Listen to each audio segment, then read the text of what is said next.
Hi, this is Shohei, and today we're gonna go through Judo foot sweeps, and we're gonna go through the different types of quote-unquote foot sweeps. Now, anyone in the Jiu-Jitsu scene or someone that's not familiar with Judo, whenever they see something like Gari, Gari, Deashi Barai, so on, and all these brilliant Ashiwazas, like little small amplitude Ashiwazas, they immediately call them or brand them foot sweeps. There are actually a lot of mechanisms like clipping, reaping, and sweeping, and we're gonna go through them. Recently, I did a video on the origins of Deashi Barai, and I talked about in Tenshin Shinryu, it was called Sukui Ashi, and technically, if you do any of these low amplitude Ashiwazas, that could be considered Sukui Ashi, but Kodokan is very much academic when it comes to the terminologies and differentiation between the techniques. So now we have Gari, Harai, Gake, and I'm gonna go through them in this video, explain them from a technical standpoint, mechanics, and what's the difference between, and also of course, weight transference, very much little details that can help you understand the difference between all these techniques. So like I said, people pointed out on Reddit when I shared that Deashi Harai that there's many mechanics like Gari, etc. All I said that was, and at the Kodokan they became more specialized, and now we have these different types, but I didn't go in details because that video was not about that. It was about Deashi Harai in particular. So this video is about this topic. I know the difference, trust me. So the first one is Harai. Harai is the most delicate and most time precise technique and the most difficult to pull off. So you see at the lower body, Harai needs to happen in the particular scenarios.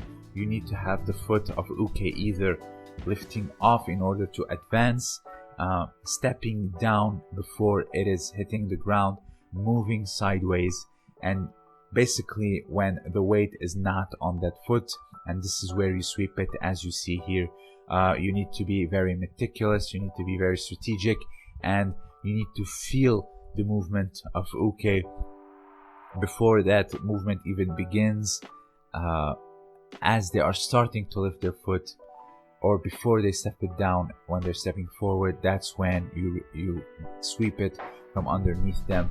And of course, you need the assistant of the sleeve or the lapel hand. It can be done on both sides. Now, the I don't want to say strength, but the push and effort on the upper body is a bit minimal compared to the others that we're gonna see. So Harai, like I said, it is waiting for that right moment when the weight is not on that foot but rather on the other, and this is where you sweep it, because that foot has no weight.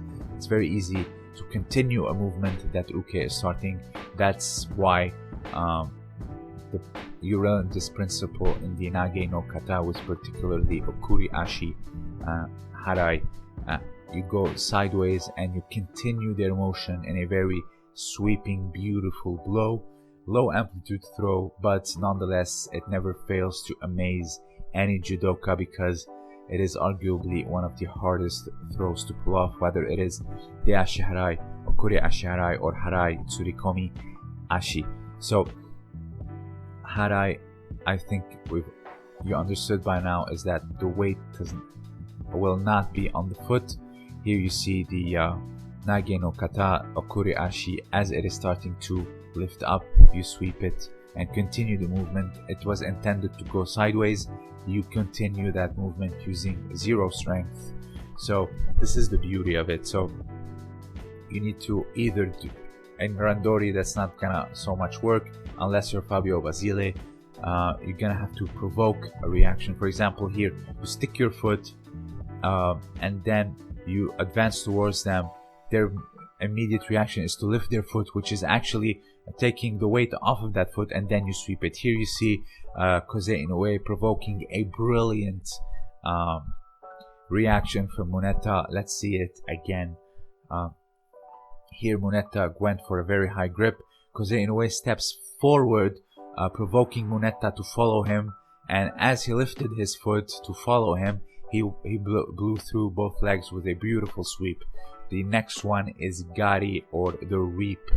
So Gari, for example, the first technique you learn and the last technique you master is Osoto Gari. But Gari, in terms of sweeping the foot, it's actually the opposite. You sweep the foot that has the weight on it. So here, and in order to do that, you're gonna have to employ a lot of upper body mechanics, the sleeve and lapel, the kuzushi, particular, the unbalancing, far more than Harai.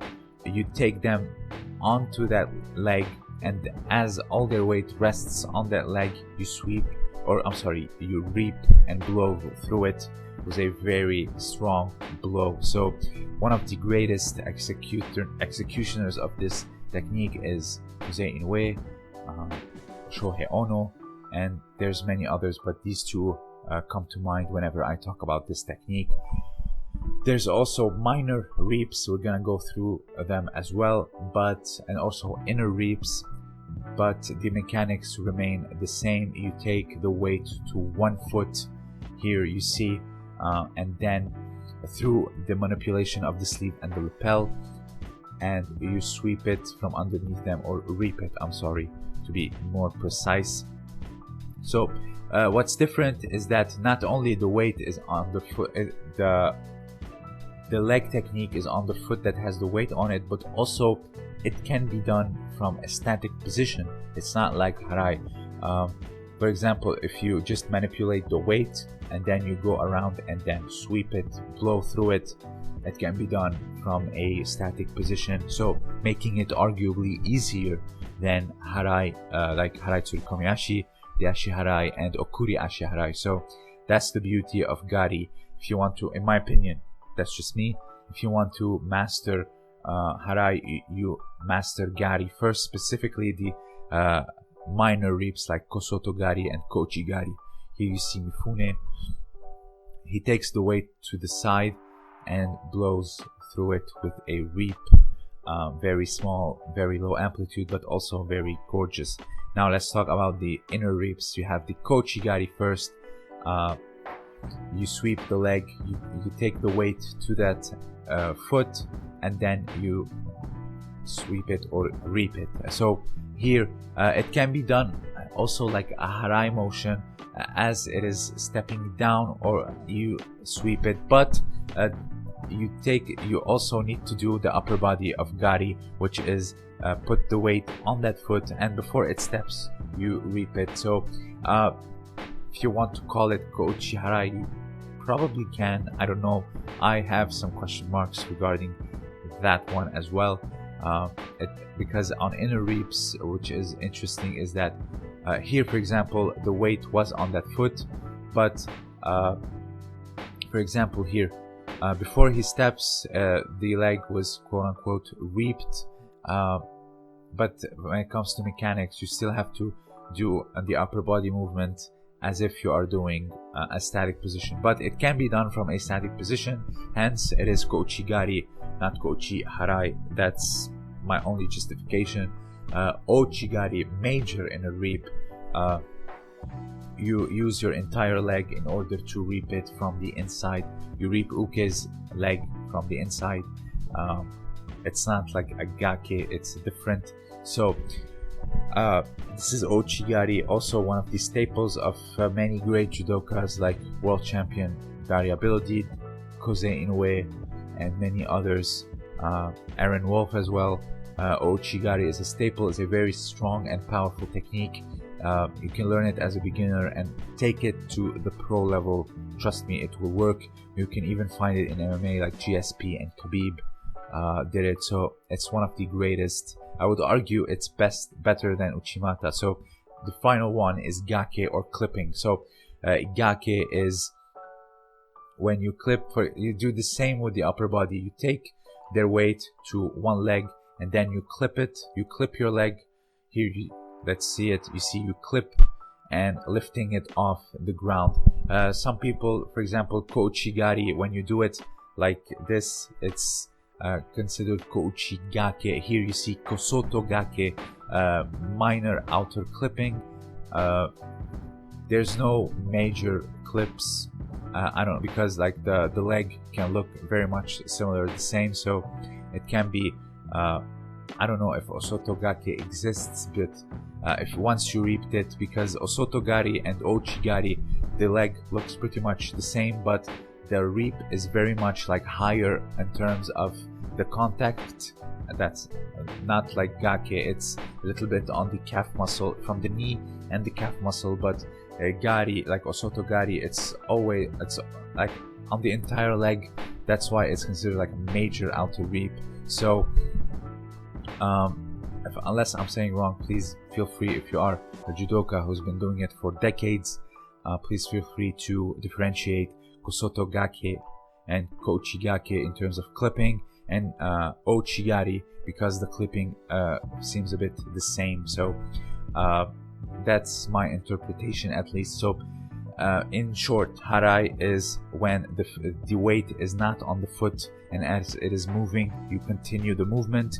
Gari is you take their weight on the foot and you sweep it from underneath them, or reap it from underneath them. And Gake is clipping the leg from on the outside and the inside with like something like Kochi Gake.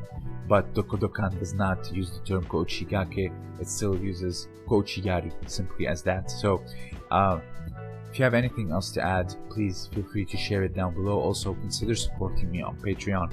I have exclusive content for the patrons only. So like I said, if you have anything else to add, let me know down below. And as always, I'm very grateful for all of you who listen, share your comments and your insights and resources. I'm still learning just like you. So I have some questions like specifically on the inner reaps and the Gake. So it's very easy to say clipping and reaping, but you see like there's a lot of in common things with like the Ochigari and the Gake on the outside, etc. So why not call them all Gake, or I don't know. So it remains like the intricacies of terminology of the Kodokan, which is something that we will constantly be learning about. So if you have more information about it, please share it down below. This was Shadi, and thank you.